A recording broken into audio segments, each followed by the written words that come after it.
Welcome to Bald Guy DIY. In this video, I'm featuring a project my wife recently did, including wood finishing, vinyl application, and some string art.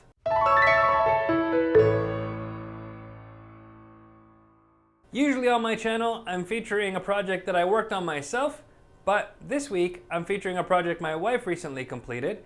She was looking for something special to gift to a friend of ours on her birthday, and so she did a bunch of research and tested different things out and ended up with a really cool project that I wanted to share to show you all of the different techniques and planning that needed to go in to turn it into a great project. The final product is a combination of a string art design, vinyl saying, and wood finishing in order to make it the perfect complement to be hung on the wall, put on a shelf, or put on a stand to be displayed in a home. So without further ado, let's let someone else look after the project this time. The first thing when doing any project like this is to plan the whole thing out in advance before you start cutting and figuring out what kind of materials you need. So my wife loves to design in Silhouette Studio, which I also really like because the tools are really powerful and easy to use. Here she started with the design of a sewing machine, which she wanted to turn into string art. She used the trace function in order to get the basic image figured out and then cleaned up the image to remove the flower and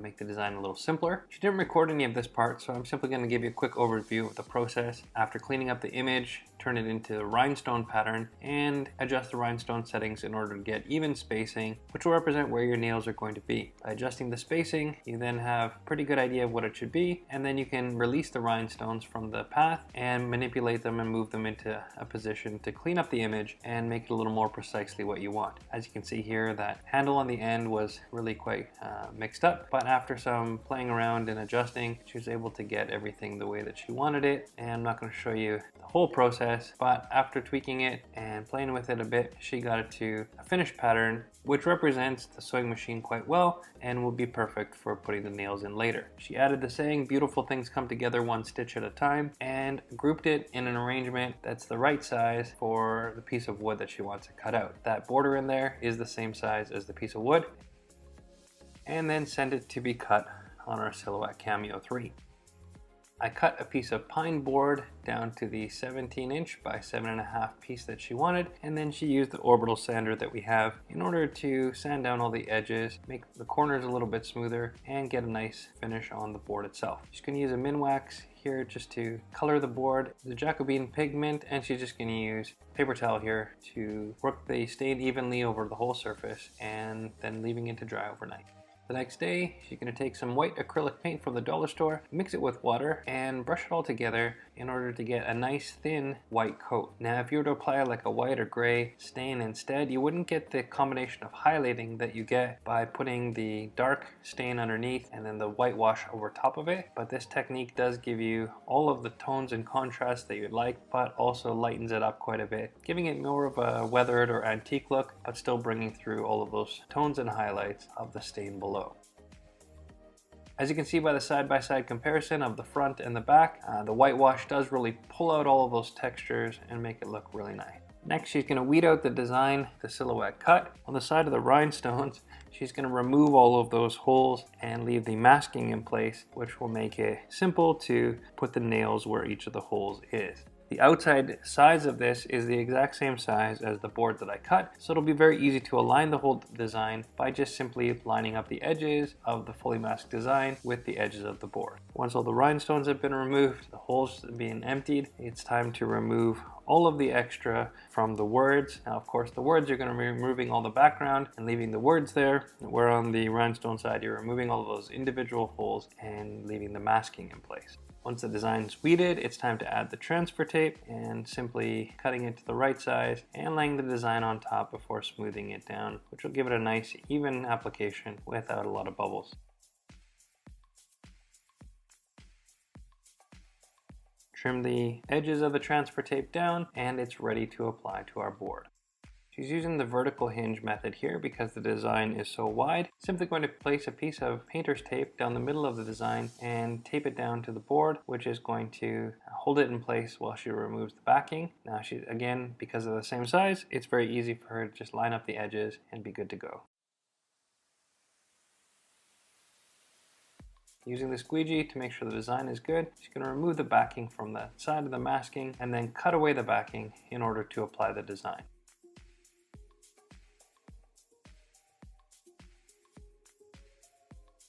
Now it's just a matter of smoothing the design down and making sure that it's nice and flat, and it'll be perfectly in place. The tape can be removed from the hinge, and then the backing can be removed from the left side of the design in order to apply the saying to the wooden board. The vinyl actually stuck very nicely to the wood, even with the stain and paint in place.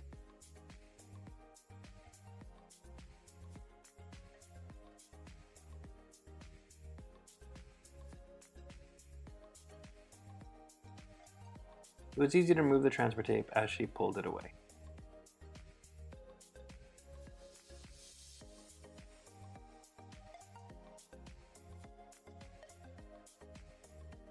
What you're left with is the design and the space for all your holes. Using 3/4 inch finishing nails, she's going to just pound a nail into each of the holes to make her design come to life. Now, not all the nails are going in perfectly straight, and that doesn't really matter. It would be easy to adjust them later if you want, or with the randomness of all the string art.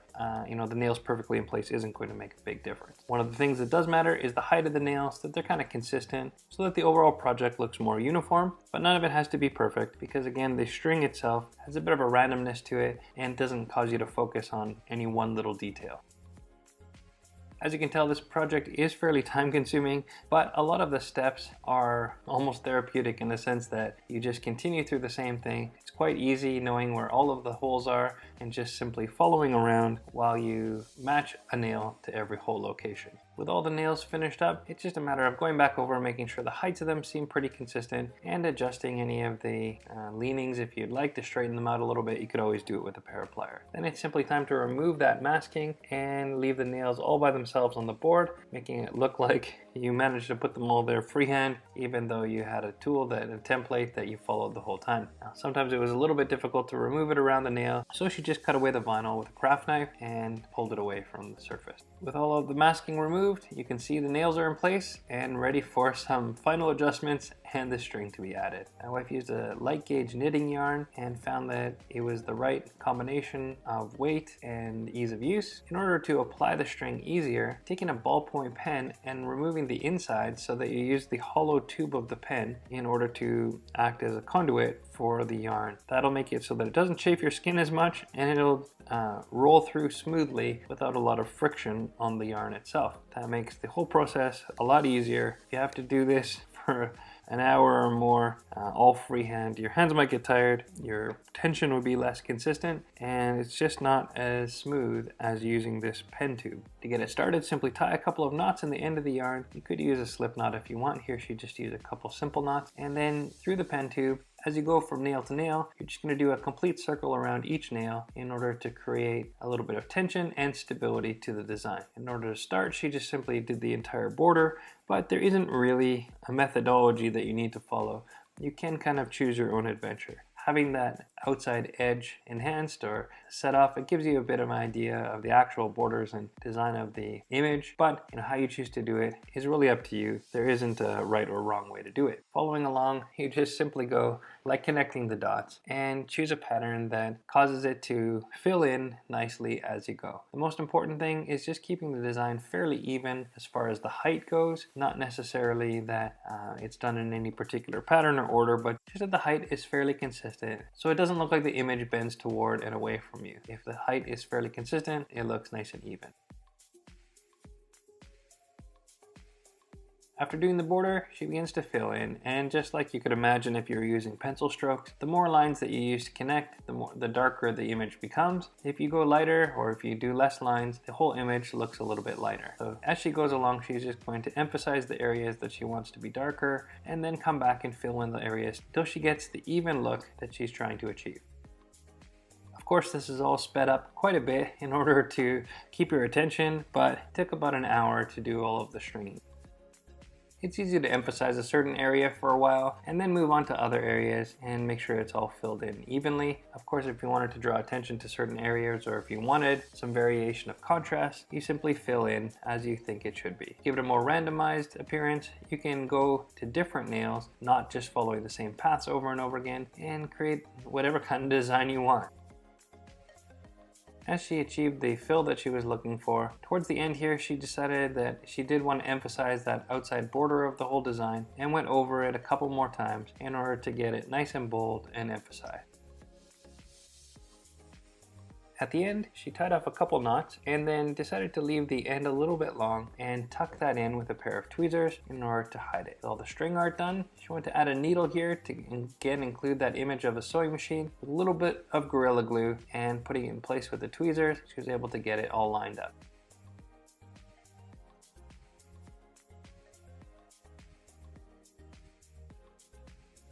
As a finishing touch, she's going to use a couple of flowers, and while she tried using adhesive dots at first, it was easier just to use the Gorilla Glue here as well, which will be more permanent and durable.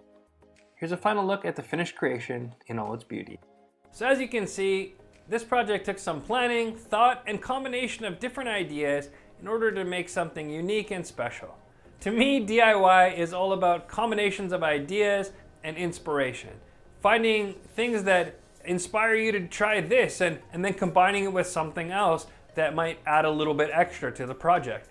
In this case, there was three main things: wood finishing, vinyl design, and incorporating the string art and the techniques needed there in order to pull off a successful, overall beautiful project. I think it was a great job by my wife, so please leave a comment. Let her know what a good job she did. I hope you'll take inspiration for your own ideas, combining different techniques and elements in order to make something really neat, and whether you give it as a gift or keep it for yourself, something to be treasured for a long time. Let us know how we're doing. Leave us a comment. Give us an idea of something you'd like to see in the future.